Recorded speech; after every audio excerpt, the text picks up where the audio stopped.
இனிய உள்ளங்களுக்கு வணக்கம். இன்று ஒரு கதையுடன் தான் உங்களை சந்திக்க வந்துள்ளேன். ஒரு துறவியிடம் சென்ற மனிதன் ஒருவன் அவரிடம் ஒரு கேள்வியை கேட்கிறான். சுவாமி, ஏன் நாம் கோயிலுக்கு சென்று இறைவனை வழிபட வேண்டும்? வீட்டிலிருந்தே இறைவனை வழிபட கூடாதா என்று.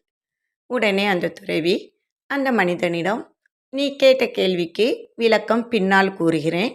முதலில் நீ சென்று எனக்கு கொஞ்சம் தண்ணீர் கொண்டு வா என்று கூறுகிறார். அவனும் வேகமாக வீட்டுக்குள் சென்று தண்ணீரை எடுத்து வருகிறான். துறவியிடம் கொடுத்து குடிக்க சொல்கிறான். அப்பொழுது துறவி கேட்கிறார், நான் உன்னிடம் தண்ணீர் தானே கொண்டு வர சொன்னேன், சொம்பு ஏன் கொண்டு வந்தாய் நான் கேட்காமலே என்று கேட்கிறார். இப்பொழுது அந்த மனிதனுக்கு ஒன்றும் புரியவில்லை. எப்படி சுவாமி, சொம்பு இல்லாமல் தண்ணீரை கொண்டு வர முடியும்? அப்படி கொண்டு வந்தால் முழுவதும் ஒழுகி வீணாகி விடாதா என்று கேட்கிறார். அப்போதுதான் துறவி அவனை பார்த்து, ஓ அப்படியா, அதுபோலதான் நாம் வீட்டில் இறை வழிபாடு செய்யும்போது நம் மனது பல விஷயங்களில் அலைப்பாயும்.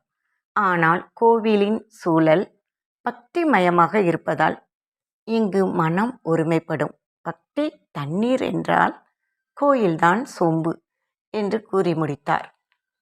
நம்மில் பலர் இறைவன் தான் எல்லா இடத்திலும் நிறைந்துள்ளாரே, நாம் ஏன் பர்டிகுலரா கோவிலில் சென்று வழிபட வேண்டும் என்று இந்த மனிதன் மாறி கேட்பதுண்டு.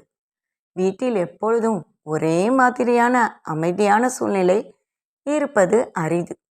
ஆனால் கோயிலுக்கு வரும் அனைவரும் ஒருமித்த மனதுடன் இறைவனை வழிபடும் நோக்கத்துடன் வருவதால் ஒரே மாதிரியான சூழ்நிலையே காணப்படும். அந்த இடத்தின் சூழல் பக்திமயமாக இருப்பதால் கோவிலில் இறைவனுடன் மனம் ஒருமைப்படும். பக்தியுடன் கோயிலுக்கு சென்று இறையருளை முழுமையாக பெறுவோம். வாழ்க்கை நிக்கட்டும். நன்றி. மீண்டும் சந்திப்போம்.